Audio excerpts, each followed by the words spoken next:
In the name of the Father, the Son, and Holy Spirit, one God. Amen. Uh, I'm so happy to be joined by Fr.Hermon here today. And Fr.Hermon, uh, everyone know here in North America, USA, and Canada. He doesn't need much introduction. But Fr.Hermon, before we start, I'm going to give you a chance to introduce yourself for the people who haven't heard your sermon or doesn't know about you. In the name of the Father, and the Son, and the Holy Spirit, one God. Amen. First and foremost, all glory be to Christ, our King, our Lord, Madhani Alim, Savior of the world. Amen. And praise be to our Blessed Mother, Qaddisat Dingul Mariam, our pure Mother, our Holy Mother who intercedes for us. And also, I would like to take this opportunity to thank my beloved Father, Fr.Abiselom, for his invitation for this opportunity. And not going to say too much. There's not much to say, but I'm just your average Joe trying to serve the church. As you said, my name is Father Fr.Hermon. I'm serving in the White Orthodox Church, trying to serve, striving to serve, and I'm just a servant in the Orthodox White Church, requiring your prayers and doing my best. And may God be with us. Amen. Amen. Thank you. Thank you, Abulashi. Truly, Abulashi, you're the one of the priests that I look up to here, and you for a long time. You inspired me, and I hope this video, people who watch this video, especially young people, can learn from you and get inspired and closer to God, and let everything we do here be for the glory of God. Thank you again, Fr.Hermon, for joining us. So this video is about you, Fr.Hermon, how Hermon, how become Diakon Hermon, and Diakon Hermon, how he became Fr.Hermon. And in general, your life, how you became close to Christ and God. So we're going to touch all those things in a bit. But before that, could you explain your upbringing, your childhood? Yeah. Again, thank you, Cassis Absalom. Just to give you a synopsis without going into too much detail, I'll avoid that. Mm-hmm. There's a lot to say. The reason why is growing up here in North America, and I know and I'm sure a lot of young people could relate, there's a side that especially the older generation don't see. I mean, there's struggles everywhere you go, and without expounding too much, I'll share a few bits here and there about the way I grew up and my childhood. I would say, glory be to God. Glory be to God. Thanks to God. And my parents, Xavier Miskan, it was good. Growing up was good. Outside the home, however, it was challenging due to my environment, because of where I was raised, the surrounding of my environment. At home, it was good, Xavier Miskan, because of my parents, but outside was a different story. And the reason why I say that is growing up in an environment of violence, where there's consistent violence and gangs and crime. So that made it a little bit challenging. Uh, you grew up in Canada, right? Yes, that is correct. Yes, that is correct. I was raised, and what I was just mentioning moments ago is I was raised and lived most of my life in Toronto, but I was raised as a young man in North York, Toronto, in an area. It's an infamous area known as the Jane and Finch area. For many years, it was like the Compton of Canada, basically. Mm-hmm. Everybody that lives in Toronto knows about Jane and Finch. You mentioned Jane and Finch, you're like, oh my gosh, Jane and Finch is a bad area. I don't want to go there. So what I'm sharing with you is my experience back in the day, like in the 90s, late 80s. I went to elementary school there, middle school there, even my first year of high school. So being raised in that environment, and, like I said, at home, Xavier Miskan, thanks to my parents, a lot of good things I learned at home. And I believe that's what helped me. Outside was a different ball game. Being raised in that environment, it wasn't easy, especially being a young man, a young lad and a teenager. and it wasn't easy. Where you're consistently seeing violence, and you're surrounded by gang members and crime. So it was difficult. There was challenges. There was fatana. But I would say Xavier Miskin, thanks to what I was taught at home, the foundation at home, Xavier Miskin. Till this day, I'm thankful to my parents, what they instilled in me, and what they taught me. Especially the moms. You know how the moms are. The moms are amazing. Oh yeah. I thank my mom. Like my dad is amazing too, but my mom, oh my gosh, you know how moms they grind you, Oh yeah. and I didn't understand when I was young. I remember my mom would have a lot of conversations with us, like me, my siblings. I was the oldest, and she would share a lot of of her past experiences, stories of back home, how she was raised, how our culture is, what kind of people we are. And to be honest with you, from the bottom of my heart, I didn't understand then. There was times when I used to think to myself, "Oh my gosh, mom, seriously, like again, right?" And she's like, in our language, she'd be like, "Atasan devel, guys, right?" You know how the moms are. So I was like, is she haray mama? Okay, okay, fine. So I would just, show her complete respect. And Mhm. like I said, my dad was a cool guy, but he was more of like your education. Right? That was his main Yeah. main So preaching I all wish the I time. had. Yeah. Absolutely, yeah, yeah. But my mom, oh my gosh, she's like, she taught us almost everything, like That's, the culture, the language, bahli, what kind of people we are, and like for me, my siblings, none of us are born back home. We're all born or raised in the diaspora, and because of my mom's teaching, and she would teach us consistently about our haymanot. Tohado Orthodox haymanot was number one to her. She would mm, teach us the basic things that she knew about the faith, about the Ten Commandments. I remember as a young man, she talked a lot about the Ten Commandments. So she would, indicate every each one of them and expound on them. Thou shalt not steal, honor your parents. And she would give examples of, mm, back home, of those who did not honor their parents, what would happen to them. And we were fascinated, me and my siblings. And what's interesting is all these things that I'm mentioning, she would teach us not in English. Not once did my mom use English. It was always Tigrinya. And that really helped. And I think that's one of the reasons why me and my siblings, like I said, none of us are born back home or raised back home. But every each one of us speak Tigrinya, where we know our culture, and we know our faith, thanks to my parents, but I would say specifically more because of my mom. And that really helped me, though, growing up in that environment. To be honest with you, that really did help me, because a lot of things that my mom was telling me, even when I was hanging around with my friends, you get influenced as a teenager. And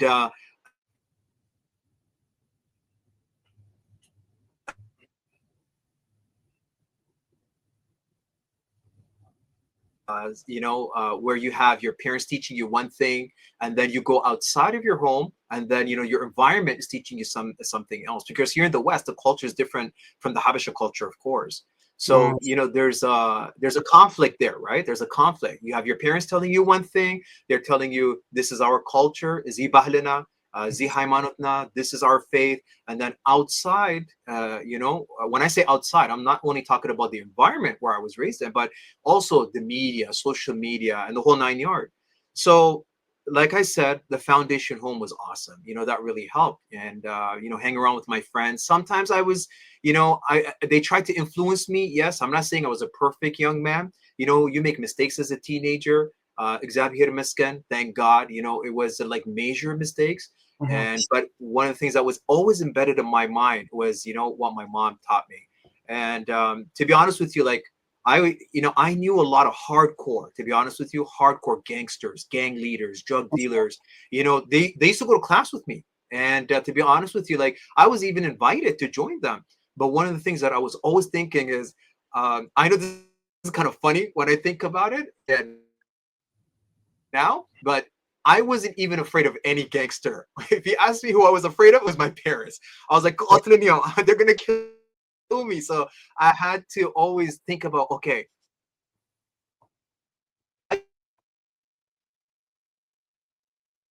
the discipline generation, my era, it was the era of mojos, of Yeah, I know. shevet, of urfi. So, we really got it, with the slippers and the belt, we really got it. I think a And lot of so people I can was like relate more with afraid. that. Yeah, absolutely. So yeah, I was more afraid of my parents than my environment. Like Yes. don't get me wrong, the environment was very scary.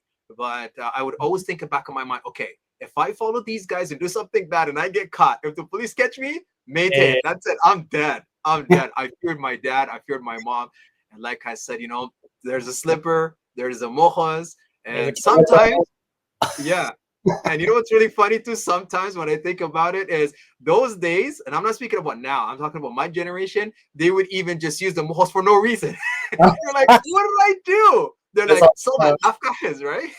So, that's how we Yeah. grew up, but Xavier Miskan. I Xavier think Miskan. I can. We can clearly see that from how how you speak Tigrinya well. You love your culture, you love your church, and that says a lot about your parents. And glory be to God. You mentioned how rough the area that you grew up with. How's that impacted you? Your youth time. How's that impacted you? How did that impact me? Just to be clear, my beloved father, are you saying like in that time when I was young, how it Yeah, yeah, impacted me? when you were younger. Yeah. Yeah, yeah, that's a good question. It did impact me in some ways, and like I said before, when you're a teenager, when you're young, you're swayed. You're swayed sometimes. You want to do cool things, and your friends, they try to persuade you to join, like, let's say, a gang or a clique. And yes, it sometimes, it could be difficult, and there's that conflict. Like I said before, you're thinking about, okay, I have a culture, I have a faith, and then these guys are inviting me to do something or join, like, a clique or something. And it was challenging for me because inside my heart I was like, okay, I love my friends, I love my boys, right, my homeboys, I really like them, and I grew up with them. We played basketball together, we played sports together, we would talk about, and in those days, I'm talking about not right now, but back in the day, it was all about hip hop. My Yeah. generation was about Biggie Small and Oh yeah. Tupac. East and West was my high school days. We used to fight with my friends. We used to be like, I'm West Coast, I'm East Coast, like it's a shit net, right? Oh yeah. So, when we're young, right? So it influences you, but like I said before, like I always go back to what my mom was teaching us. Yes, it was hard, and to be honest with you too, my beloved father Cassis, sometimes if you're raised in that kind of environment, even when you're minding your own business, there's things will affect you. Why do I say that? Like, to be honest with you, I wasn't a troublemaker. I never got in trouble with the law or anything like that. Although sometimes my friends would, try to persuade me, to do certain things. I remember when I was like middle school, and the school I attended it's called Brookview Heights.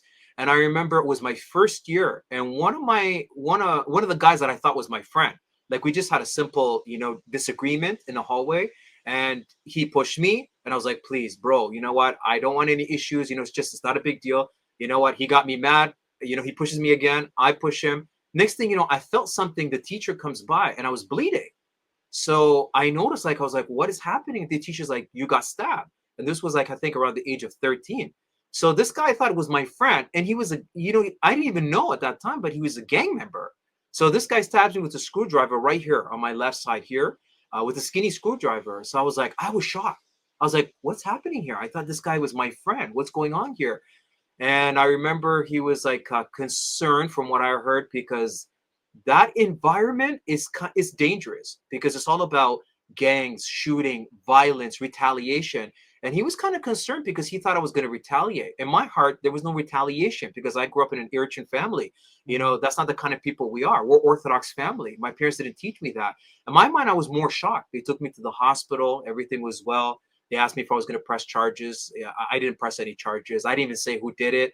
I kept it shut. You don't talk about those kind of things in that environment. And but I was like, that kind of hit me. That was like one of the moments in my life that hit me. I was thinking to myself, what is going on here? I thought this guy was my friend.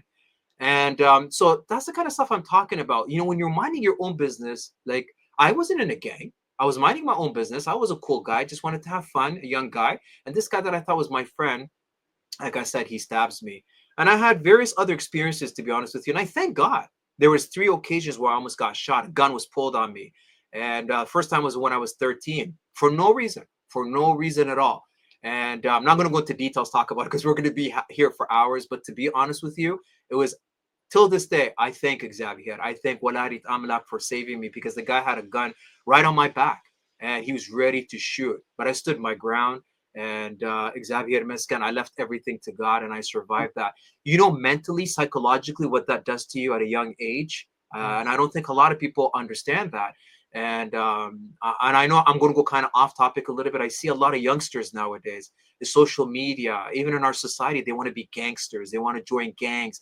They feel like the ghetto is like, wow, glamorous. Let me tell you something, okay? It's not glamorous. It's not cool. It's not, it's not what, the media is, showing us or presenting. When Mm, you live in that environment, it's no joke. It's a different ball game. So it does affect you psychologically, emotionally. You have all these things like, thinking in your mind, like, what do I do? You're always cautioning.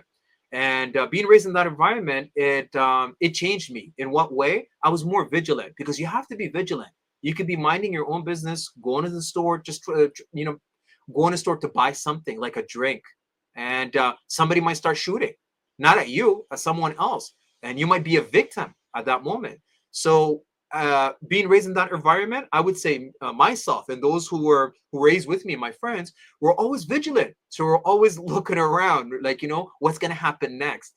mm, And being raised that way is not fun. I'll be honest with you, it's not fun. But going back to what I said earlier, what helped was, I believe right now, when I think about it, the prayers of my parents, my mom, she was a prayer warrior, and me also being cautious as best as I could at that time, and leaving things to God. And He did protect me, because there was many times that I could have got killed, and mm, God did protect me. And thanks to, like I said before, what was instilled in me, though, I wasn't a troublemaker. I was always, like, in my young age, I was smart about things. I was a thinker.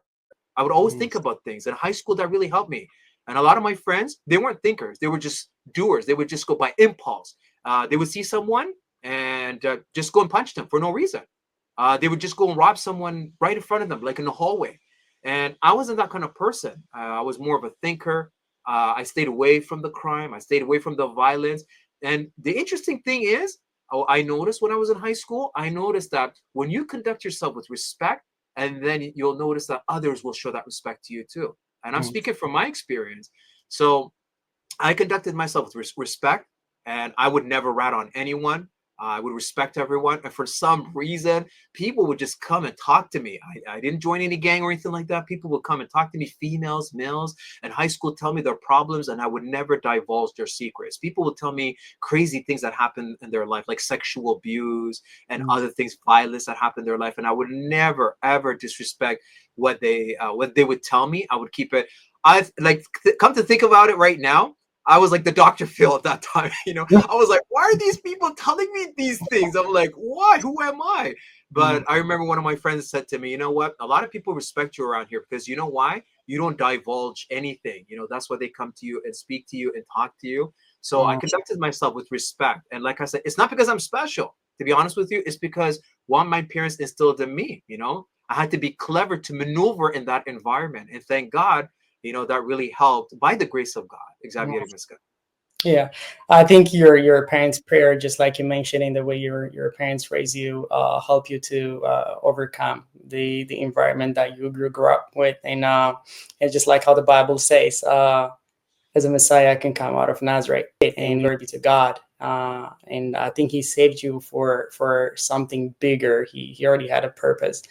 Um, I think even the fact that He said everyone come try and talk to you, tell you their secrets, and that's what you do as a priest. Now you hear confessions. Uh, yeah, you are faithful with something small, and He honor you with something bigger. So that's really amazing. So how that led, I mean, from that kind of situation, from everything that you described, you saying you are not, when with the gang or anything like that, but how do you come to Christ? How did you open up yourself to God and start following Him?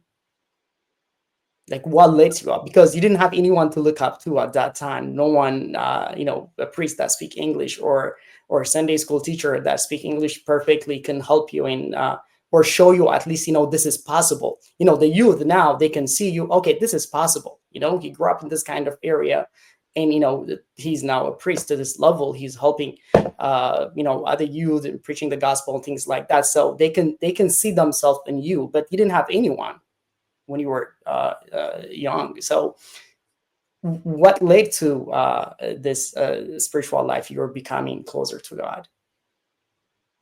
Yeah, that's a good question, actually.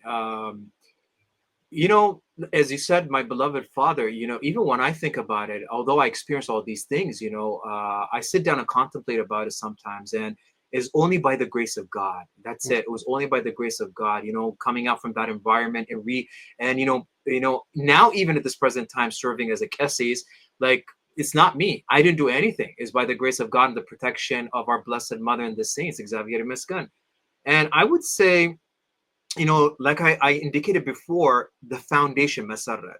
Okay, and this is why many times in churches, in church guba'es, in conferences, I speak to both. Sometimes, many times, many of my work is with young people, with the younger generation. But there's sometimes some churches would ask me, "Cassius, can you do a session with the parents?" And I always say this to the parents, whether it's through teleconference or one-on-one, that please start at a young age. So that really helped me, and I believe that's going to help a lot of our, the younger generation. So going back to what you asked me, my beloved father, is I would say, I think it was around the age of 17. I would say around the age of 17. And like I said before, I wasn't like, a bad guy that joined a gang or anything like that. I was very cautious throughout my life.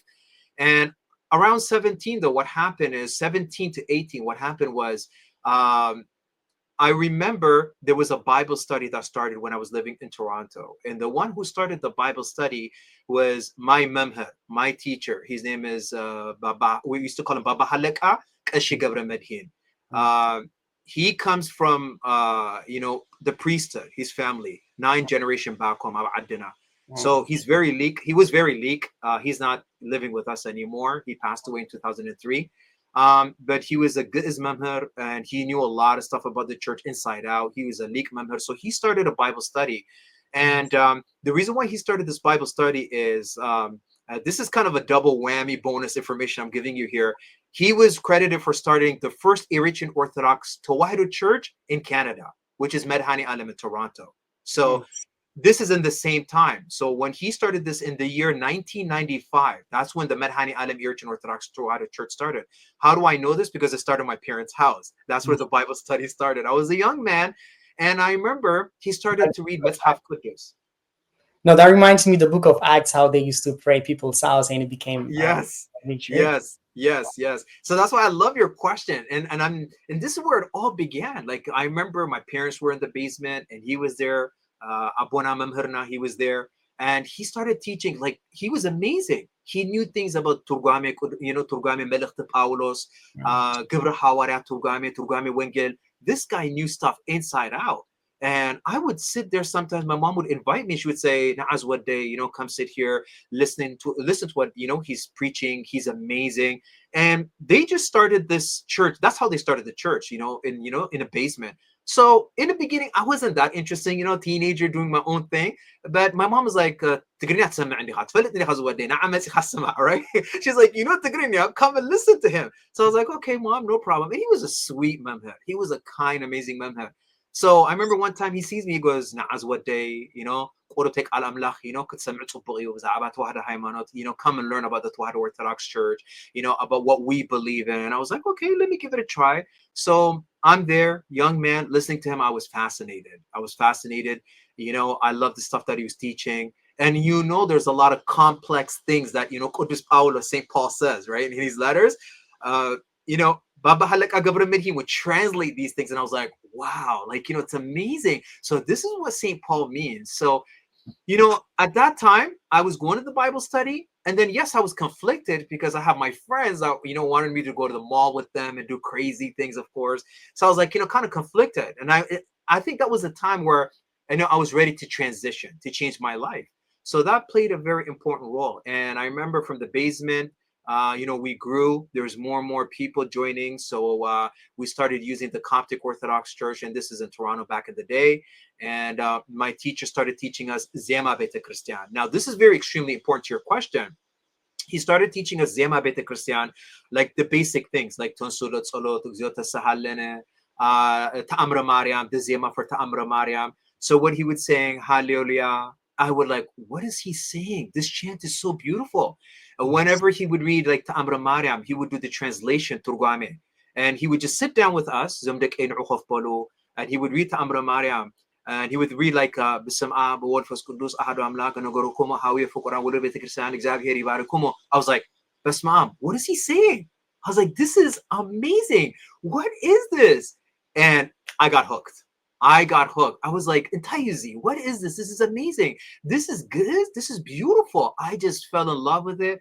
I fell in love with the chanting. And I was like, okay, now I'm thinking in the back of my mind, okay, now I gotta like change my life here. I gotta get closer to the Tewahedo Orthodox Church. I want to learn more. I was hungry. And Xavier Miskan at that time, Memher Abona, he offered the Mi'minan. He said, if there's anyone, any of the parents, if you want your kids to learn about Zema Beta Christian, about, even Dukuna, anything, send them to me. And to be honest with you, no one offered their kids. It was only my parents. They asked me, actually. They asked me, they're like, are you interested? I'm like, of course I am interested. Like, I want to know Zema Beta Christian. Like, I'm in love. When you fall in love, I'm in love with the Zema. So I remember I lived in North York, Toronto, and he lived downtown. And if there's anything you know about Toronto, it takes like 1 hour at least to get from one place to another. It's a huge city. So I remember every weekend, and sometimes on Friday, I'm a young guy, young student, taking my backpack. I would go to Baba Halaka's house, like on a Friday sometimes, sleep over, and I would just ask him questions. And he would teach me simple things like, Na'amuz what day, come here, let me teach you Tansulat Salat. And here's the interesting thing though. His plan was to make me a diakon. I had no clue at that time.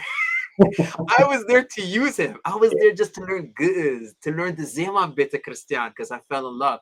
So I noticed my spiritual life started changing the more I learned about the Tewahedo Church. And I think the key here is that if I didn't know how to speak my native language, this wouldn't be possible, to be honest with you. But because of my memher, he's speaking Tigrinya to me and explaining in Tigrinya, and in Ge'ez, he's translating things. He's like, Namuz Wadday comes malet you, Tirsanat malet comes malet you. And he's teaching me these things. And I was like, wow, this is amazing. Because of me knowing that Tigrinya, I consumed this information and always would ask him questions. And he was so awesome. And sometimes I would apologize and say, Abona, like I'm asking you too much questions. He's like, no, call me to bed what day. I love the fact, you grew up here and you're asking me these questions. He's like, Ajahaz what day. That was beautiful. So he helped me in my path. And one of the things you mentioned earlier, Bik Ashi, my beloved father, is you are right. I'm talking about the year, 90, 96, 97. That's back in the day, okay? Nice. And in those days, oh man, I'm telling you, there was no kesis, no diakon that spoke English. We didn't have any gubae. English conference, nope, we didn't have any of that. We didn't have English speaking kahana, diakonat. For me, it was difficult because although my memher was amazing and he helped me transition in my process, in addition to my parents, I noticed that there was things that he could help me with, like the fetana, that I was facing here. For example, I was thinking to myself in those days, okay, for example, because I know I discussed this with my other peers in the Eritrean Orthodox Tewahedo Church, like the Mezemberans, things like marijuana, drugs, those kind of questions. They were like, who do we go to? Who do we go to do nisaha? Who do we talk to? And I asked myself that question, even about relationship. I was a young man, sometimes, your friends tempt you. They're like, hey, that girl's checking you out. And you know what? Xavier Meskin, God protected me, but there's questions that I had. Who do I go and talk to about that? Somebody who understands this environment, who someone who really understands what it feels like to grow up here. So it was very difficult.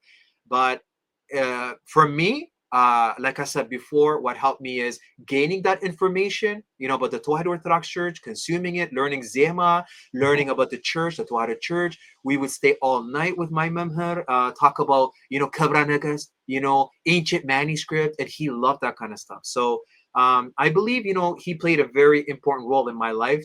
He helped me out. And gradually, as I started to grow spiritually, I started drifting away from my friends. And I realized, I said, listen, I can't keep hanging around with my friends. And that was very difficult for me to do because these guys are my boys. They're like, we grew up together. We have experiences together. We talked about life. We talked about religion. We talked about different things. But I noticed, though, although I loved them with all my heart, there was this pattern. As I matured spiritually, there was this pattern. What was that pattern? My friends would tell me, hey, bro, you want to go downtown, check out some girls? I'm like, okay, something clicked in my mind, right? I'm like, okay, this is not the path I want to follow. Like, these guys have no ambition. They have no future, like, ambitions or what they want to achieve. I noticed that about my friends. For me, I had an ambition, but for them, it was all about let's go smoke, let's hang around, let's party. It's all about here and now. And sometimes, hey, let's do some violence, let's commit a crime. But I was thinking back in my mind, no, no, no, no. To the point that some of them would be like, they would say, bro, you're Habesha. You Habesha people are so beautiful. You have nice complexion, nice hair. This girl's checking you out. Why don't you go out with her? Like, don't think I didn't go to that fetana. My friends were like persuading me, and they're saying, "You're a young, handsome guy. Come on, she's checking you out." Guess what? In those days, I stood my ground. I told all my boys. I said to them, "Listen," I said, "I have a plan." They're like, "Bro, what's your plan? Really? What's your plan?" They would smile. I'm like, "You know what my plan is?" I said, "My plan is I'm gonna finish my education, build my empire, and marry my queen." They would all look at each other like, "That's deep. That's really deep." Like, what does that mean? I'm like, okay, let me explain that to you guys. I said, first, I want to finish my education. After that, I want to build my empire. Means once I finish my education, I want to find a good career, and build my empire, build myself up, and then marry my queen. Not a baby mama, nothing like that. Marry my queen. And honestly, my beloved father, like, they respected that. Some Mm, of them, they didn't want to accept it. They're like, bro, are you serious? Come mm, on. You're young. Just have fun. But I stood my ground. And Xavier Miskan, that I did stood my ground. And, until now, like until presently, I thank God for that. Because even now, I don't see them or I don't talk to them. But I remember a few years back, I went to Toronto to a mall. I wanted to pick up something. I saw one of my old friends and he looked at me. He's like, hey, bro, what's going on? And we talked about life. And, I had like a suit on and he saw me. He's like, you look great. And I go, yeah. He goes, so how's your life? And he goes, I remember when we were young, you used to say to us, you're going to marry your queen. You're going to build your empire, finish your education. He goes, you look good. How's life? Did you accomplish that? I said, yeah, Xavier Mescan. He goes, you're married? I said, yeah, I have 3 beautiful boys. I'm married. I have a great career. He goes, yeah, you look happy. And I said, how are you? And he's one of my old boys, one of my old friends. Honestly, my beloved father, he started crying. This mm, guy was like a hardcore guy. He started crying, and I said, "Why are you crying, bro? What's going on?" And he's like, "I wish we listened to you." And I said, "Okay, but what's going on? What are you talking about?" He goes, "I'm working like 5 jobs. I have 8 baby mamas." And I said, what? What are you talking about? He goes, every day I think about you, what you used to say to us, what you used to teach us. And he goes, sometimes we did mock you, but we didn't tell you that. Then he goes, now I wish I could go back in time and change things, because he said, I got to feed all these kids.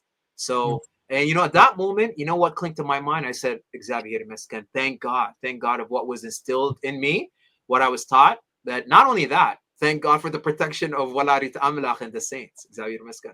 Yeah, that's beautiful. I think basically you explain the way of God and the way of the world, and we can see that in you and in your friend. Uh, I want you to explain a little bit on that one. How's that change your life? Even though you were not like really into dipping guns and things like that, but um, first of all, what drew you to God is the beauty of the church, like the Zema, the teaching and the Triguame and that priest, may God bless his soul. Uh, all those things that drew you to God.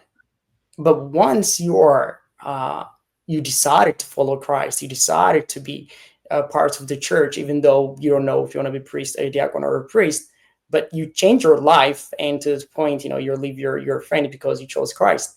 Um, how's that? How's that change your life? Because I would love to see before and after kind of uh, life.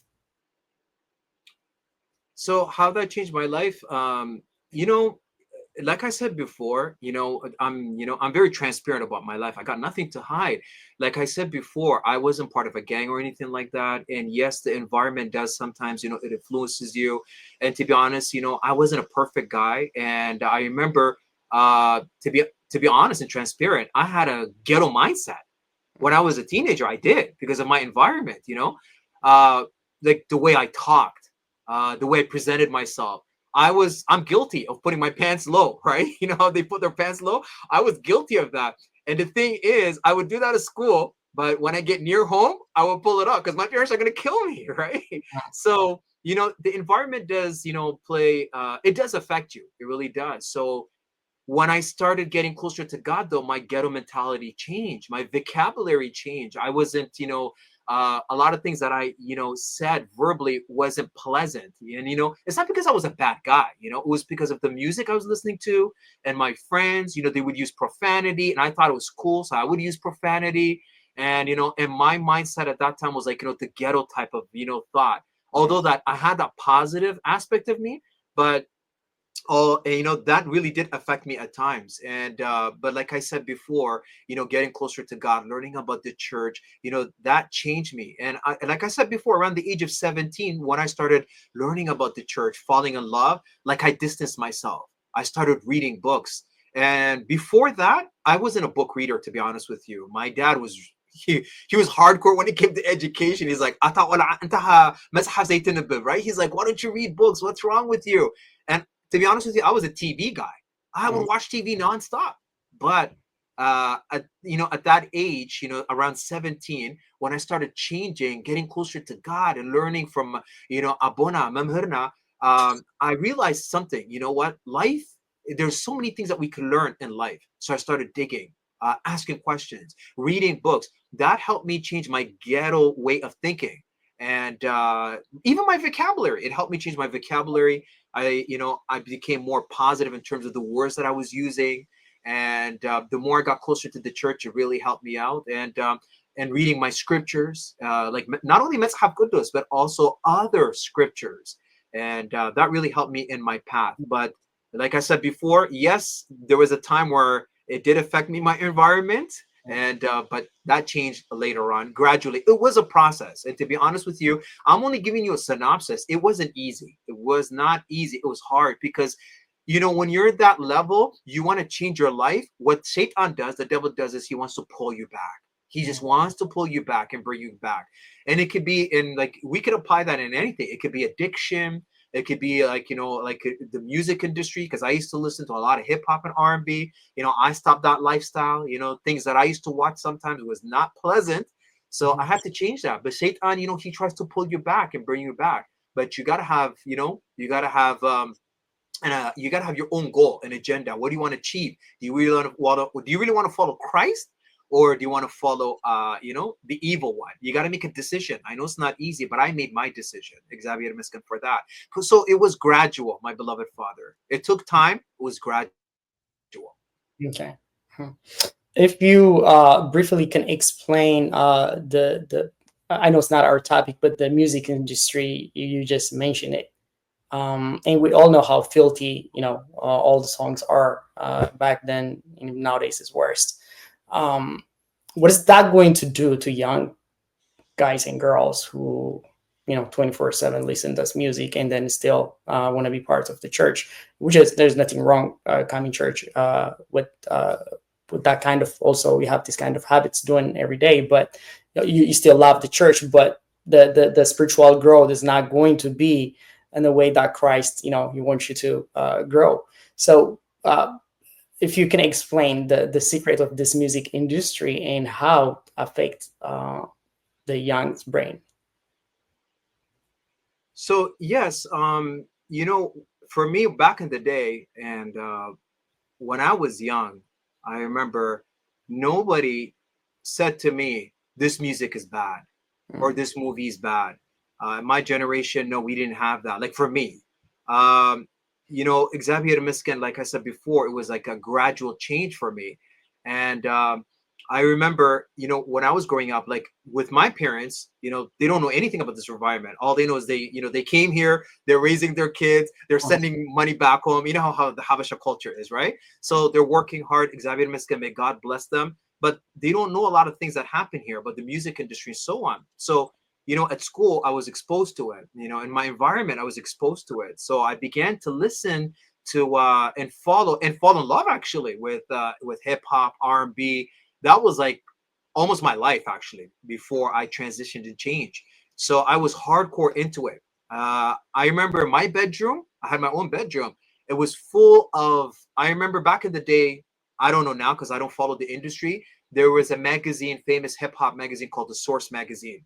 And I remember me and my friends, we would buy The Source Magazine. We would always look in the middle of the page and look for our favorite artists. So our favorite, rap artists. And we would rip the page and put it on our wall. Okay. So basically these rappers were our saints. Okay. I'm talking about back in the day. So Yeah. I had like Dr. Dre, Snoop Dogg, Eazy-E. I had Wu-Tang Clan. I had like a lot of these rap artists. My gosh, I kid you not. In one section, I had one of Medhani Alem. Okay. Don't forget Madani. I'll put Yeah. inside. And the thing is, my mom comes in my bedroom. She's like, "Ata zawal asan tahagore. Ata tahagore ka. Ata tarahon ka ha. That's alil kako," right? She's like, "You're going crazy. What am I gonna do with you?" Minutes of shaitanti. Right? She's like, "Who are these demons?" And I'm like, "Mom, please leave me alone. Right?" So that was my experience. But I know my mom was like, "Bajaha ilayo." I wouldn't listen, and I know she wasn't too hardcore, and she gave me that time. Even my dad did, and it just took time for me. And I remember, again, at the age of 17, one day, my beloved father, I was sitting in my bedroom. I had all these CDs. Remember, we're a generation of CDs and cassettes, right? The old cassettes. Yeah, yeah, My yeah. room was full of old cassettes, CDs. I got Dr. Dre, and I just love West Coast. And I was sitting down looking at all these rap artists, and I looked at my CDs. Honestly, I sat down, I had an epiphany. I was thinking, contemplating to myself. And I Mm, remembered a verse, what our Lord Savior Jesus Christ was teaching, one of the verses where he talked about you can't serve two masters.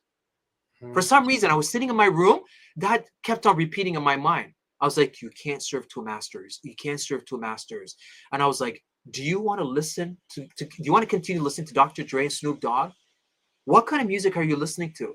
What is it doing to you? And at that time, it did have an effect on me.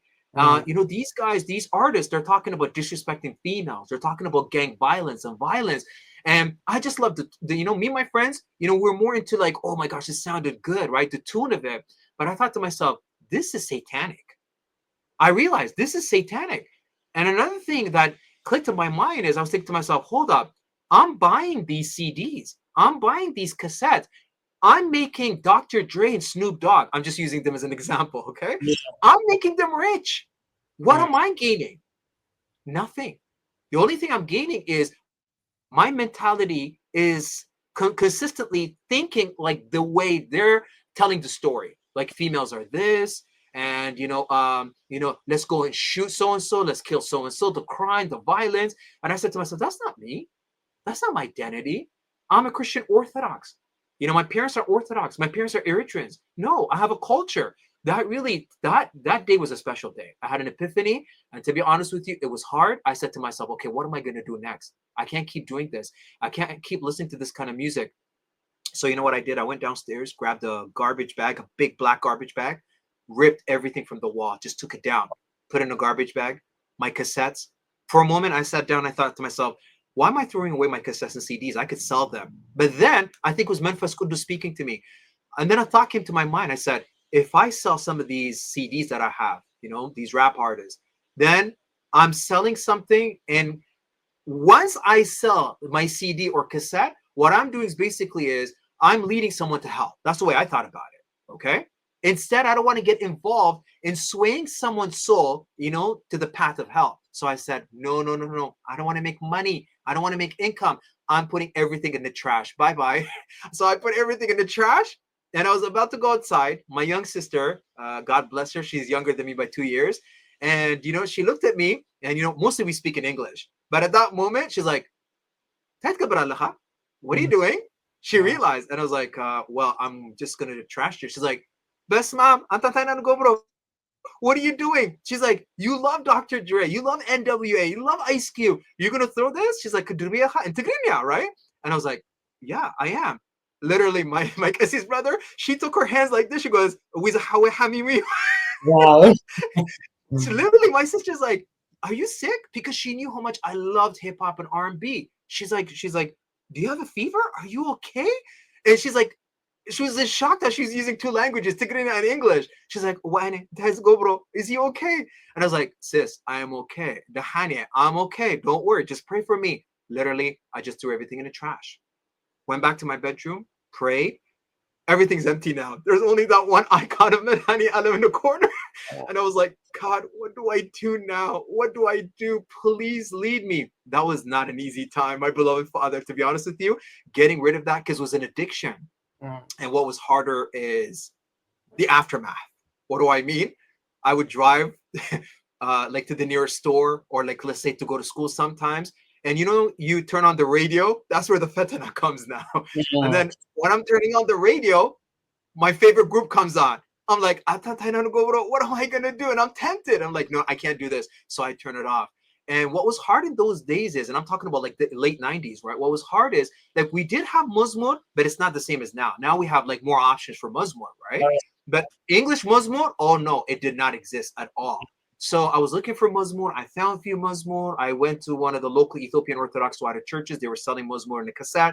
I bought one. I was listening to it, getting hypered up and everything. But yet I was pulled. Like, Shaitan was pulling me. He's like, oh, you gotta go back and listen to that jam. You gotta go back. That was very hard. It required discipline.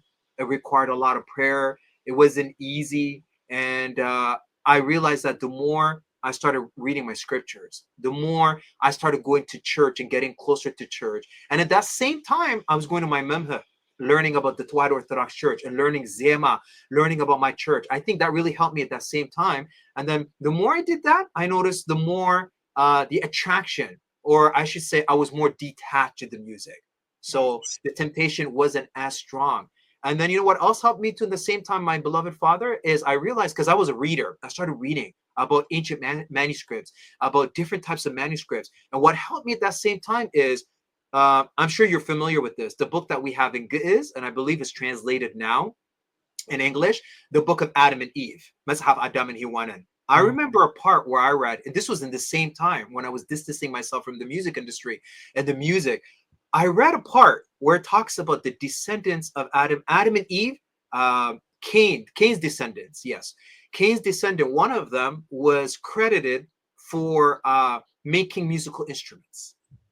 So when I read that, I was like, okay, what is going on here? And this, Zinhana Metzhafi, right? This is our Yes. book, right? And this is found in ancient Ge'ez, but I found an English translation of it. I was like, whoa, what is this? The descendant of Cain, he's credited for making these instruments. And I kept on reading. Once he made those instruments, right, the demons would enter the instruments and he would play them. Like, I could be mistaken here, like a flute, let's say. And once he would play them, the people would gather. And the English word that was used is, at that time when I read it, was the people were intoxicated. I was like, intoxicated. Very interesting word, because you see this guy making these instruments. The demons enter the instruments, and he plays them. They're swayed. They're intoxicated. Right?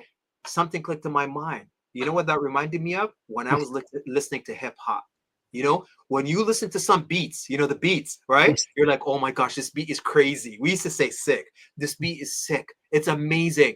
I thought about those days, me and my friends, when we used to listen to the beats, when we used to freestyle, when we used to listen to this type of music. I said to myself, Basma, oh my gosh, it makes sense now.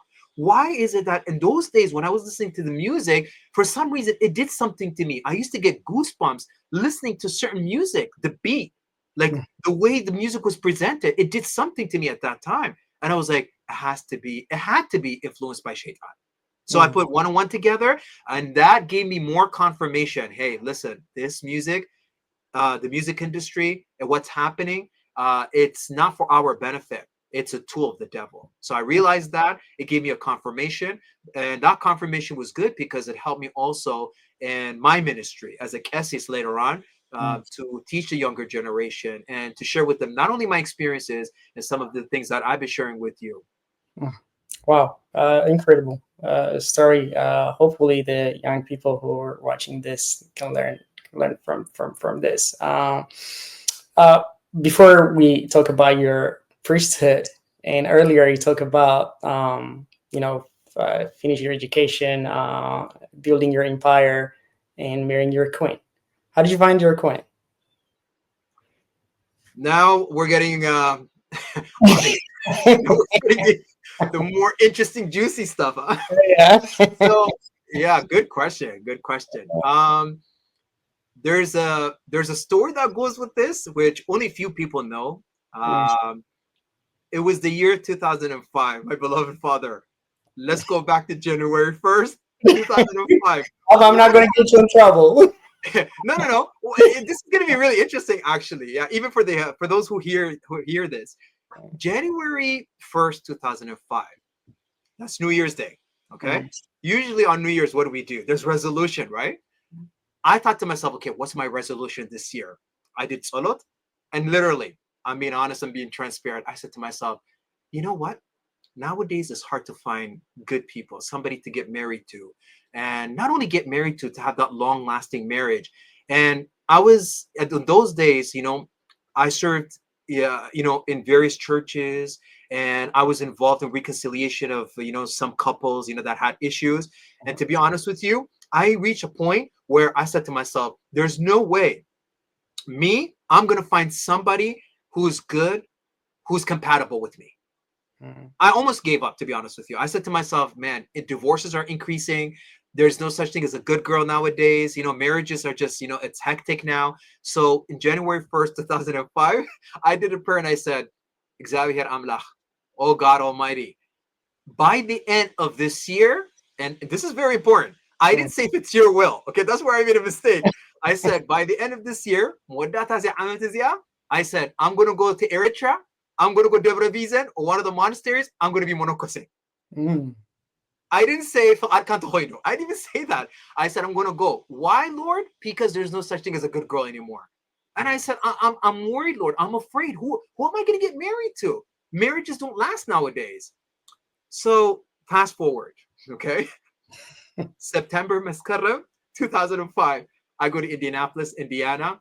Kudus Yohannes, Eritrea Orthodox Tewahedo Church. This was the year 2005. There was the Nigdet, the Taba celebration. And when I went there, I remember after the Tabo celebration, you know how there's presentation, right? There was presentation by Abona Kesis at that time.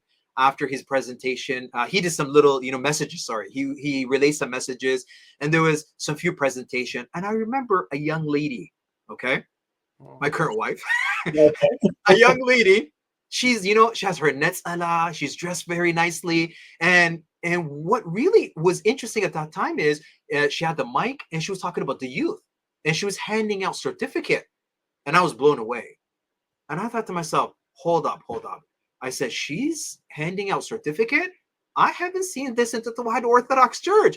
I've been fighting for that for many years as a diakon. I've been telling churches, let's give these youth certificate. Let's uplift their morale. And I got pushed back for that. But Mm. finally, I'm seeing a young lady. She's handing out these certificate. She's saying, Ajohum, you guys are doing a great job. This is in front of everyone during after the Nigdet, while we're having our, our injera and food during agape time. So I was like, okay, what's going on here? This is amazing, fascinating. So, but mind you, I wasn't interested in her or anything like that. I was just fascinating. So everything finished. Seba Kagubay had their messages. After all of that, we continued eating. I was sitting with the Kahanat, Diakonat. All of a sudden, I remember the Kudus Yohannes little kids that I used to teach, they're all growing up now. They're like, Diakon, can we talk to you for a second? I'm like, yeah, sure. So I went inside Kudus Yohannes Church. They're like, we missed you. They gave me a hug. I gave them a hug. The moment I gave them a hug, guess who's passing by? My wife, my current wife. She's passing by. They look at her. These kids, you know how they talk a lot, right? They're like, Salam, salam. That's the deacon from Canada we're telling you about. Isn't he cute? I'm like, I'm not going to mention who those kids are. Because I think you know who they are. I don't want to embarrass them. No, I live in Indiana now. They're all grown up now. But anyways, I was like, she looked back. She looked at me. I looked at her. I was like, what are we going to do? So I didn't say anything. She didn't say anything.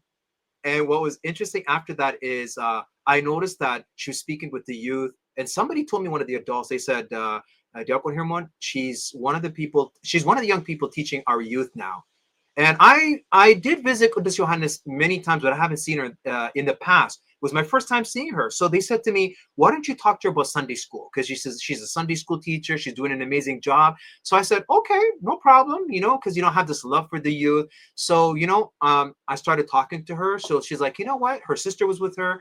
We went downstairs where the Sunday school was. We sat down. I took out some of the, documents that I had with me regarding Sunday school, the youth, some of my experiences, and she was taking notes, and she had some documents with her. We exchanged information about the young people. It was all professional, to be honest with you.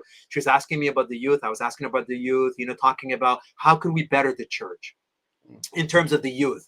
How can we reach out to the youth and teach more English and so on? So we had this common denominator, and finally, you know what? We exchanged emails. It was something innocent, and phone numbers. So we left it at that. I went back to Canada. After, I believe, few days, she emails me asking me questions about, Sunday school. I email back. So now this is becoming a weekly thing. Now this is increasing to almost daily thing. She's like, "Oh, Fr.Hermon, what do you think about this? I'm doing this in my church." I'm like, "Okay, great." And remember, I started off telling you from Meskarem. That's where we met. Oh, yeah. So now it's October, and now like we're talking about life. Via telephone, we're talking about life, talking about our ambition, the future.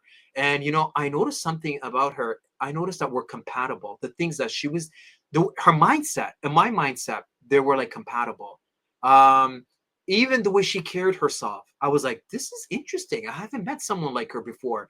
And so, anyways, gradually it grew. We were friends. And I would say around November, I had to step up. Okay. I had to find a step up. So, all this time we're talking about Sunday school, we kind of blended things about like, our personal life, about my educational background, about what I wanted to achieve in the future and what she wanted to achieve. Then, as we grew in our relationship, finally in October, like you sensed something, right? By the grace of God. And I said, "God, help me, because I'm going to approach her and I'm going to be blunt about this." So I talked to her on the phone, and I said, "You know what? You seem like a cool person." I was very blunt. I said, "You seem like a cool person.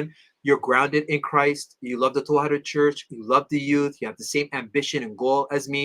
And I said, "I find you to be an interesting person. And what do you think about, we start this relationship, like a serious relationship, but we do it according to the Tawhid Orthodox Church?" Mm. And I kid you not, she's like, "Oh my gosh, I was thinking the same thing."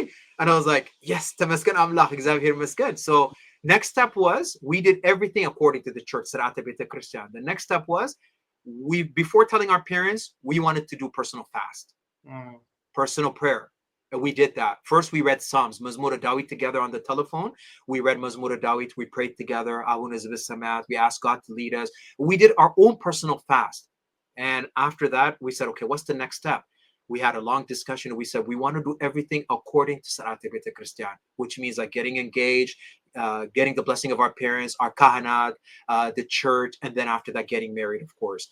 So this was around what? Now November, December. So we made a decision after fasting. We said, okay, it's time for us to tell our parents. Okay. Mm. So we said, okay, what should we tell our parents? Now, of course, we celebrate our Christmas, the Tawhid Orthodox Christmas, January 7th, right? So Mm. we decided though, okay, let's tell the parents on December the 25th. Why? Because everybody's at home at that time, right? Most people, there's no work, there's no school. Even our little siblings are going to wake up in the morning to open up presents. Let's be honest, okay? So we Yeah. said to ourselves, this could be like a mini present for the parents. We're like, okay, we did salat. So I remember woke up in the morning. My parents woke up in the morning. We did our thing. And then I was like, "Mom and Dad, can I talk to you?" They're like, Harai, what day? Okay, sure. What is it? I told my parents. My parents like, "Oh, Gual gusto?" Right? Habesha people are Yeah. European like, "Gual gusto? Hawana? Oh, wait, Tamaskan Amla, Xavier Miskan." They were so happy. And I was like, "Yeah, okay, we just wanted to tell you because we want to do things, respectfully according to our culture, Bahlina, according to our faith, the Tawhid Orthodox Church." They're like, "Tamaskan Amla." She told her parents, and I told her to report to me what happened. She's like, her parents are like, "No, no, no, no, no." They're like, "Tamaskan Amla," and everything, the whole 9 yards. They were so happy. Anyways, the parents called each other. They talked about it. They talked about when are we going to get engaged. Xavier Miskin, fast forward, we got engaged. Xavier Miskin, Dagmaitin Sa'e, 2006. I went down to Indianapolis, Indiana. Took the click with me. My family, my friends went down. And we went to Indianapolis. It was beautiful. And to be honest with you, here's something that's important. I thought to myself, okay, I'm going to go through this by the grace of God. But I said, are you sure this is right? Because you've only seen her once in person. Wow. I kid you not. I was like, is this right? I'm like, I'm a nice guy. I don't want to hurt her feeling. What if she's not all of that? Then again, I had a picture of her. I was like, okay, she's beautiful. She is. And then I said to myself, you know what, Lord, you brought me to this position. I leave everything to you. So went down there. They greeted us with Mozmor. I remember at that time, he's currently a Kessis in Denver. Okay, he was a diakon at that time. Our beloved father, Kessis Bisrat, he was a diakon. Yeah, he was like, hitting the koboro, doing the Mozmor for us. Our kahanat were there. We had a almost there at that time too. Our kahanat were there. Our beloved kahanat, even from Columbus, Ohio, and they blessed the ring for us.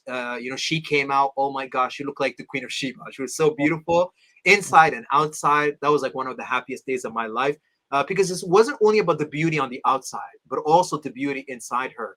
And then, the family were happy. You know how the tradition is, the culture is. The Kana did the Wudashi Mariam. They blessed our rings. They blessed both of us. It was joyous for us because we did everything the right way.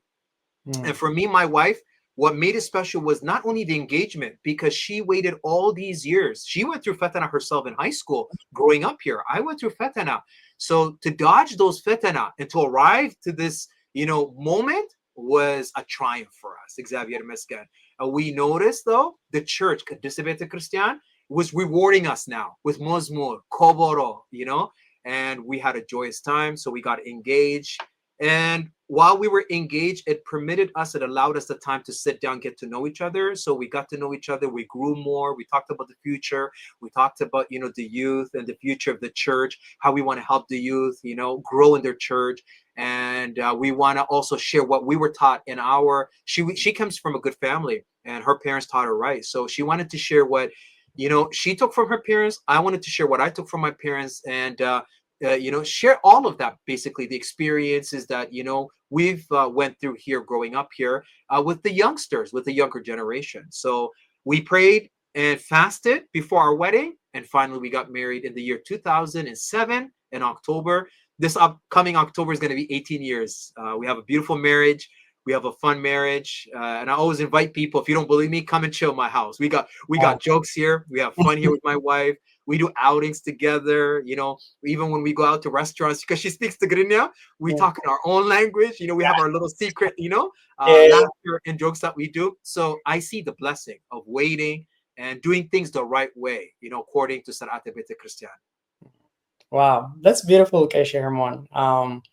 I think this is a perfect example of a godly relationship and a godly marriage, and you guys did everything right.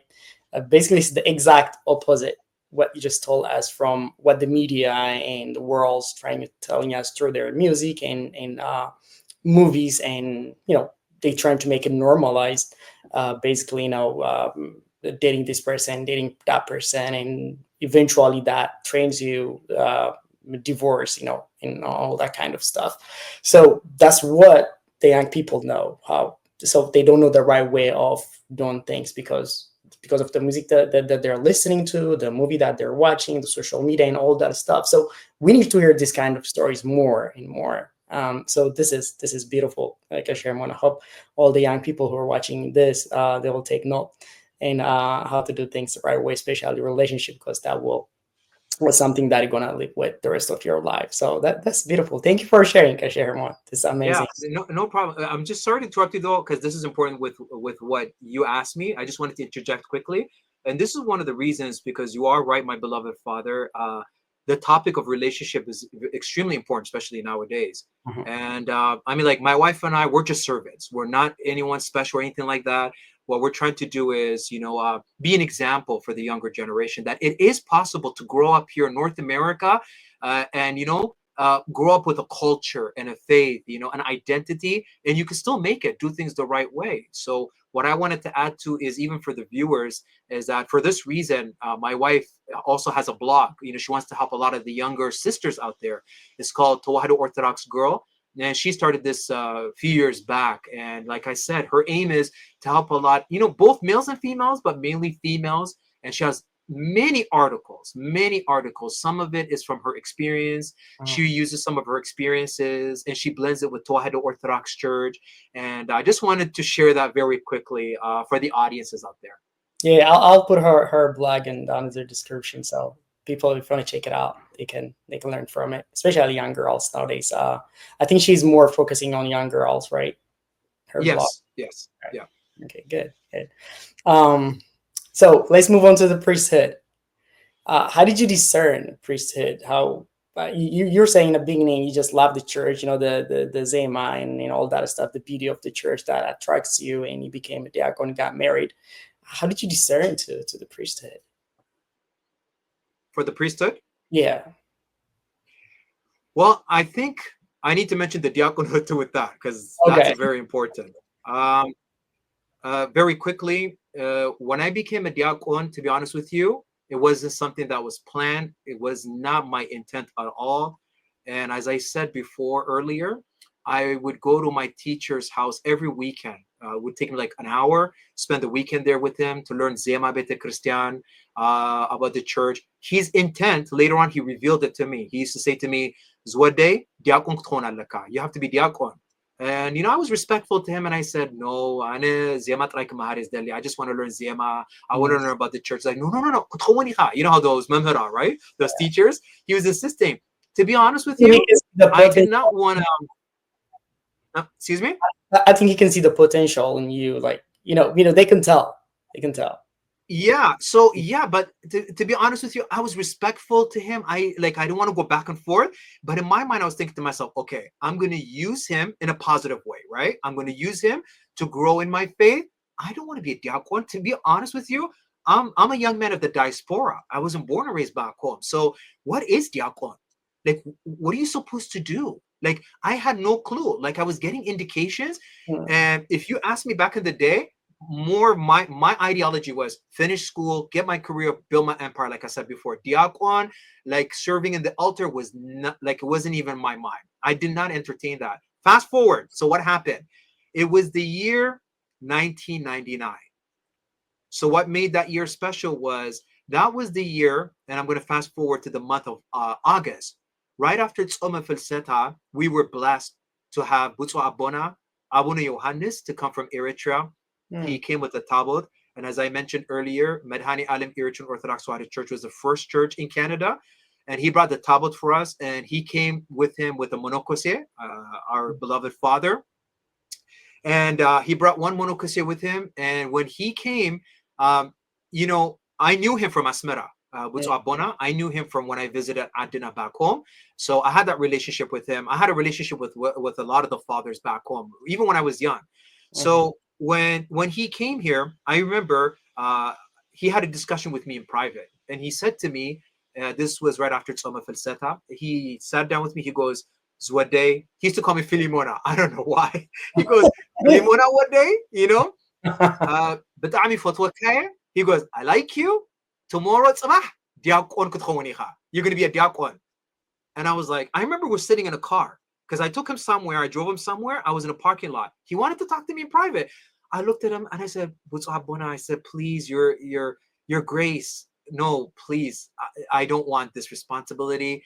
I don't want it." And he's like, he smiled. He looked at me and he's like, "Integrina." He goes, "Nufur is what day? Nufur تحتنا صبغي." Like, having humility is good. I like that. I'm being honest with you. I did not want it. It wasn't about even تحتنا, to be honest with you. I did not want any of this. I was like, I did not want any of this responsibility because I really didn't even understand what the diaconhood was at that time. So, and I was being honest from the bottom of my heart. He's like, so one day, this is humility. And I Mm. said, "Bajahoma bona." He goes, "Shh, Sagal Haji, yahlaka." And I go, "Shibona, harai." He goes, "Memherka, your teacher, Menan of Medhanianem, kullu miskirom al. Nice. Everybody, all of them, they said, you're worthy to become a diakon. I'm going to ordain you to be a diakon." Mm. And you know what? I swallowed it because he's a papas. I swallowed it and I go, "Haray bolo bona, kan fa'arkum yukun, an tsolotkum zakurani." So next day, and I have an old video of it when I was ordained. Okay, when I was a young man. So Yeah. the next day, he ordains me, and I become a diakon. So my point, why am I sharing this? I was put into that position. It wasn't planned at all. Mm. And I remember my teacher, God bless his soul, Memhere, he was so happy. He was really happy. He's like, "Admit Ananakaz what day." and he was kind of prophetic about it. He's like a Joha, and he used to tell me things about in the future you're going to do this, you're going to do that. I used to think to myself, is my member getting old or something? What is he talking about? Who am I? I'm nobody. Like, I don't even know what I'm doing right now. But he used to tell me, you're going to do this, you're going to teach this, you're going to do that. And I even get goosebumps telling you this now. I used to be like, okay, whatever, okay, but I'll respect you. So he was happy. Memenan were happy. But for me, I'm not saying I wasn't happy, my beloved father. I was more of, what do I do now? What is this? What? What's next? What's the big deal? Like, okay, I'm going to go on an altar and serve. Okay, I'm not even worthy. Like, I grew up here. I'm not worthy for this rank. This is for those holy, righteous young men. I'm not holy. I'm not good. Like, I was so conflicted in my mind for 1 year. For 1 year, Abik Eshihawe, my beloved brother, I was conflicted and I prayed. In my car, I would pray. I was like, God, what do you want from me? What do I do with this dukuna? What do I do? I remember I was going to university too. Even during my break, I was like, what do I do? Please lead me, God. Like, Diakwan, what's the big deal? For 1 year, I said, God, you reveal to me what you want me to do. Now, this is important for your question now. Okay, I'm getting to a point. Yeah. After 1 year, something happened. I remember our beloved brother, Lik Atugahan Isaac from Columbus, Ohio. Okay. We Yeah. built this relationship. I'll tell you about that story next time. Okay. We met somewhere in Ugubae. He just gave me a hug. You know how he is. He's a Oh, beautiful, he's a beautiful guy. He gave me a hug. He's even kissing me in the cheek when he met me. He's like, "Atahawi, kailan laha, diakon." And I was like, okay, who's this guy? He's just such a happy guy. So fast forward, after the Gubae, we exchanged telephone and he invites me to Columbus, Ohio. He's yeah. like, Diakon Hermon, you grew up here and we have this church, Kadasamaram, Iritan Orthodox Church, and we would like to invite you to come and teach the youth. If you're available, please, can you come and teach the youth? I believe this was the year 2000, if I'm not mistaken. So I went down to Columbus, Ohio, and I began to teach. And FYI, here's some bonus information I want to share with you. I know a lot of people don't know this, and this could be an archive for our history. That was the first ever from both Eritrean Ethiopian Orthodox Church, the first ever English conference. Wow, in America. Before that, we've never had an English conference from what I know. Mm. That was the first one in Columbus, Ohio. I have a recording of it somewhere. Okay, I got to find it. But I went there I think it was for 3 days and started teaching the youth. And mind you, at that time, I was starting to teach and preach. If you asked me things, I was like, okay, I'll figure it out, right? I wasn't the same person I am now. So I just had that zeal, though. I was like, okay, let me see what I could do. I started teaching the youth. We clicked perfectly. They're like, oh my gosh, you grew up here. You speak our language. I was like, okay, fine, no problem. I would answer their question, Columbus, Ohio. And I returned back to Canada. Now, here's what's really important. When I returned back to Canada, fast forward, it was the year 2004. Something happened in that year. Still not praying to God. I'm like, what do you want me to do? 2004, Kudus Mikael Iritan Orthodox Church, there was a wedding. After the wedding, the husband and wife, we were singing Mozmur, and we led them all the way to the limousine. They got to the limousine. Next thing you know, I hear somebody saying, Diakon Hermon? And I look back, and I was like, who's calling me? They're like, you remember me from Columbus, Ohio? A bunch of them came. They're hugging me. I'm like, okay, it's been a few years now. Some of them are grown up. They're hugging me. They're like, you remember you used to teach us and this and that? And get this, Abik Ashahawe, my brother. This really touched my heart. Some of them, one of the young men were saying to me, Diakon Hermon, because of you, I'm learning to become a diakon. I'm learning with Dasimaria. I said, what? I was like shocked. And then our other sister, I'm not going to mention her name, she's like, oh my gosh, you inspired me. I'm getting close to God. I'm hitting Koboro. I'm doing this. And another person saying the same thing to me. And I'm like, to be honest with you, numb. I'm like, what am I hearing now? What is this? So I gave them a hug. They left. I went to my car. My beloved father, I sat there. I looked up in the sky and I prayed. And I said, God, what just happened right now? And finally, I realized something. God finally gave me the answer that I was waiting for. For many years, I was asking God, I said, I'm a diakon. What do I do with this? Where do I go from here? Finally, when I saw those young men, those young women, and how they said they were inspired, Xavier Miskan, all glory be to Christ our King. They were inspired. Some of them changed their lives. And some of them, I'm not going to mention their names because they're diakonat now, they're married, okay? that really hit me. I had an epiphany. That was another epiphany in my life. And from that moment, I said to myself, okay, I see what's happening here. God, you're calling me to focus on the youth. You're calling me to teach the youth here, the diaspora. And guess what? I started picking up, started teaching more youth, got invited to various churches, and then I knew that was the calling. So Mhm. as I started teaching, and various churches teaching in English, contemporary topics about the Tawhid Orthodox Church. Fast forward now to the priesthood. The priesthood was not something planned. I would run away from that concept. It was another thing like the diaconhood. I was like kind of swayed to it. People would tell me like, you have to become a kassis. They're like, "Tahong ka hadong giha, kashil tonan laka." And I'm like, in our culture, you know how it is, right? When you're diakon and you're married, they always, persuade you to become a kassis. Mhm. And it's coming out of good intention, right? Out of good heart. And for me, I was thinking to myself, becoming a kassis, I'm not even worthy to become a diakon. What are you guys talking about? I'm not even worthy of this. So, there was a lot of push. And then finally, it happened. Xavier Mesken. It was the year 2016. Mhm. Abotat came from Adina. Butsana Abotatna, Butsabuna Abuna Lucas, Abuna Bazlios.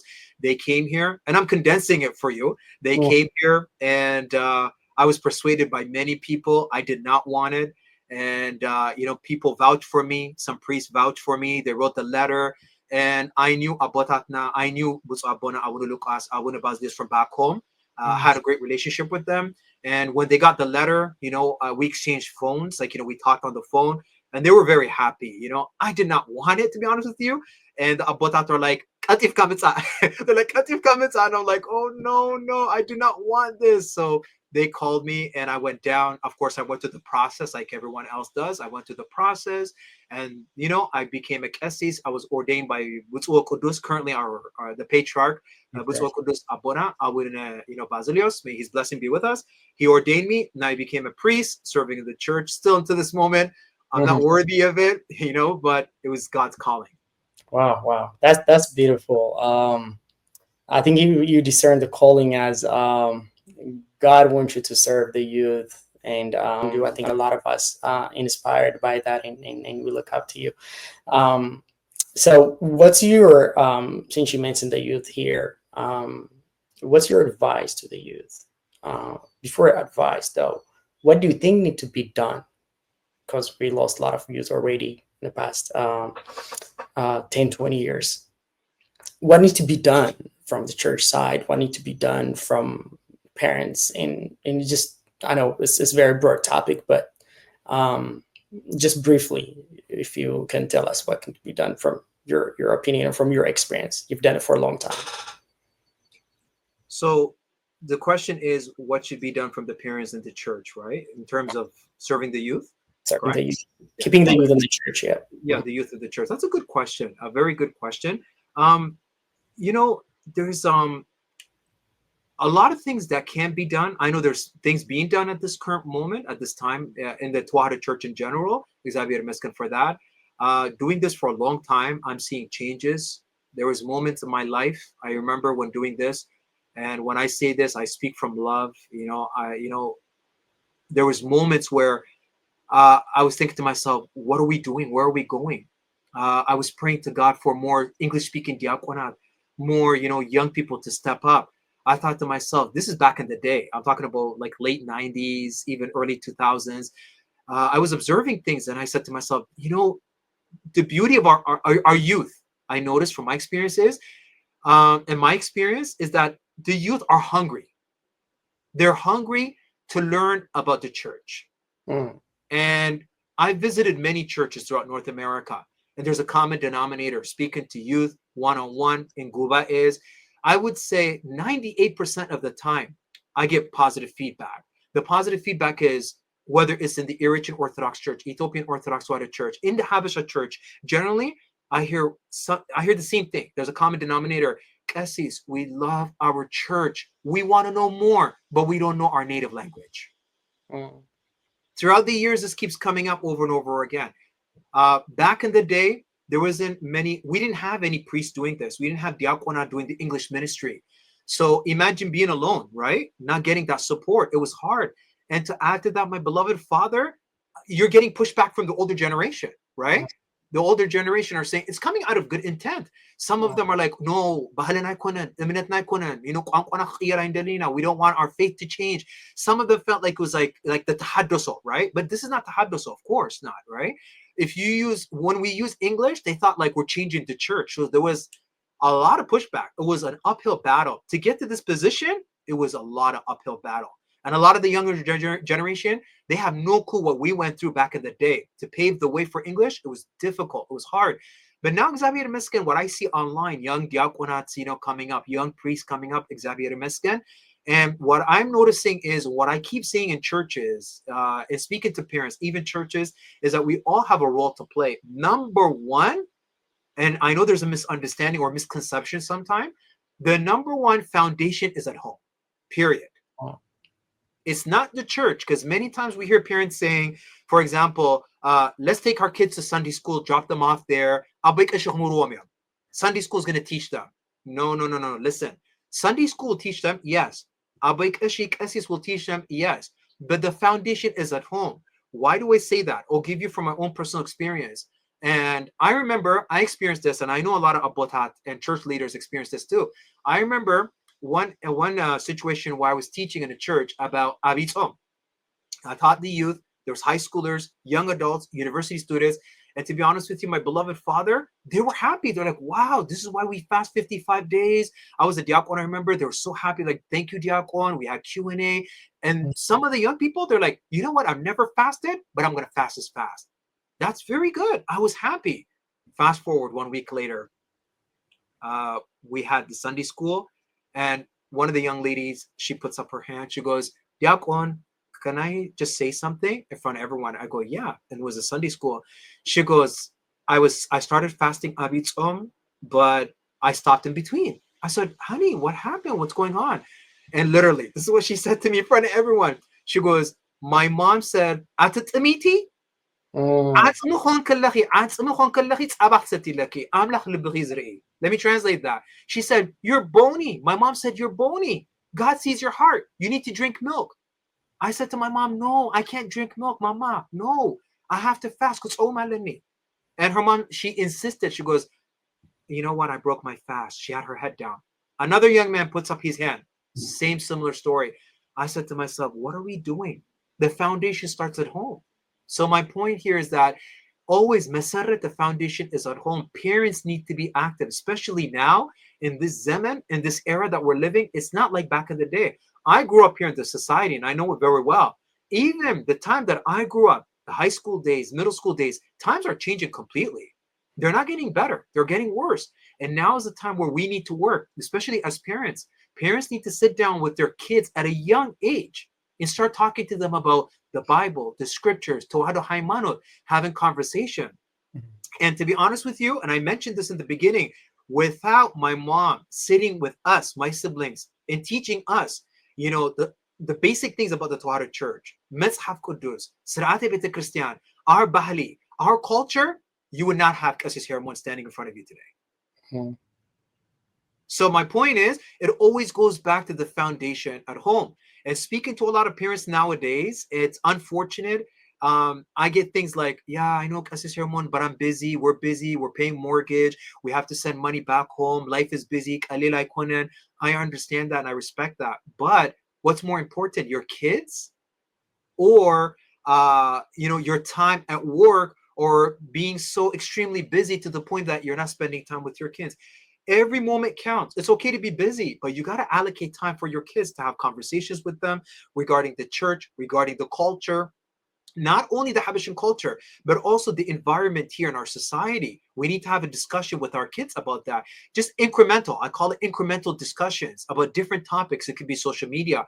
It could be LGBT. It could be the music industry. If parents could sit down and have conversation with their kids at a young age, it would be really helpful. That's the first aspect, the first part. The second part is the church. I feel like from my experience, the church, I know we're getting there, but we need to do more. Meaning the church, our church is a beautiful church. Our church, I always say, is not only a church, it's a library. We're very blessed and fortunate to be part of this Orthodox Tawhid church. But now we're facing different types of fetana. right? In our society, especially the younger generation. So how do we, the church I'm talking about now, how does the church communicate with the younger generation? What do I mean by communicate? Number one, there's a language gap. How does the church? I know our ancient language is Ge'ez. Of course, we're not going to deviate from Ge'ez. We love Ge'ez. We love our Haimanot. We love our language. But without deviating from Ge'ez and our ancient language, how can we use modern language, for example, the Western language of English, to teach our youth? So let's do more programs in English. Our church needs to do more programs in English. That's number one, in a language that our youth are going to understand, the young adults are going to understand. Number two, the church and parents need to do more homework regarding the environment that we live in, the society, what's happening in the music industry, what is happening in our society, what laws are being passed. So I think we need to have a team within the church, under kahanat, under sebeka gubae, to do research and also implement programs within the church, to have like conferences for the parents, and also even for Walid Kahinat, for the fathers, to share with them. We have likam, but to share with them things that are happening in our society. Because I feel like if we're all educated and we're all in the same level of understanding, it will be more easier to teach the younger generation. So the parents have a role, the church has also a role, because there's many things that we need to talk about, many fetanas that the younger generation is going through, and we really need to step up and start talking about these things. But like I said before, start talking to our kids at a younger age, and do our best. And last thing I want to add to this is, I meet parents where they tell me, Kasis, you are right, Abik Ashi, but we don't know much about the Tawhid Church. What do we teach our kids? I love that question. Why? And I'll use my mom as an example. My mom wasn't leak. My parents weren't leak. They knew the basics of the Tawhid Church. My mom knew the 10 Commandments. My parents knew the basic things. They taught the basic things to us about the Tawhid Church, about like Tzom, Sigdet, about the 10 Commandments. But they continuously repeated that in their conversation. And my mom, like I said before, she would use examples of Adina, the way she was raised, funny stories, realistic stories. And she would intertwine those stories with Metzhaf Kudus, with honoring your parents, with thou shalt not steal. So those things were embedded in our mind. And that helped us out throughout our lives. And especially for me, like I said before, growing up in that environment, that ghetto environment.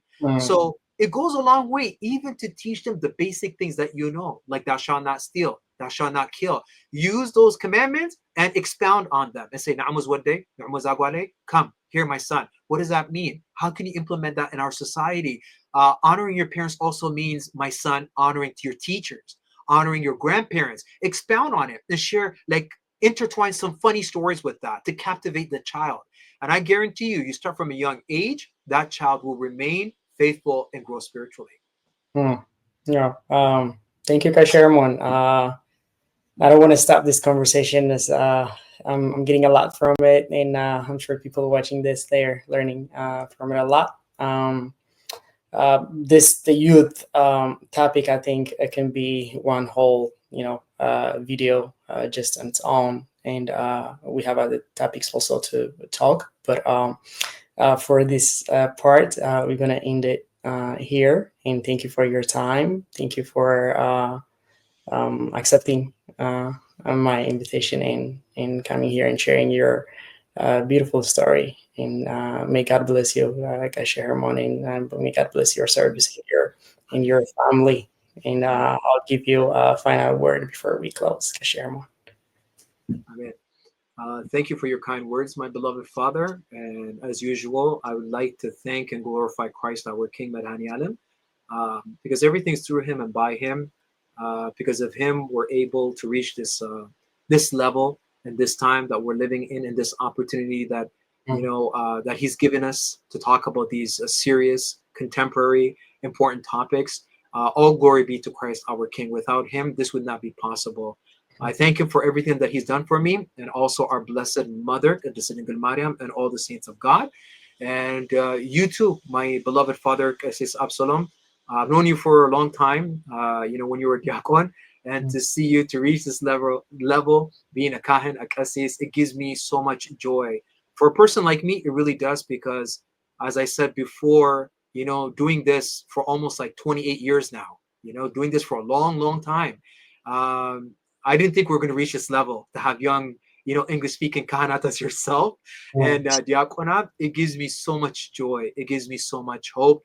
Let's keep praying for our youth. I love these youth, the young adults out there. There is hope. We have hope. I've seen miraculous things.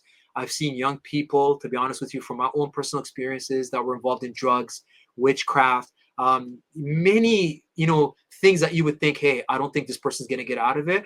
They mm, really got out of it. From the addiction, they did nisaha.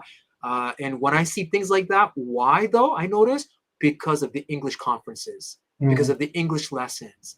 And Xavier Mescan for that, and glory be to Christ. All the glories to Him.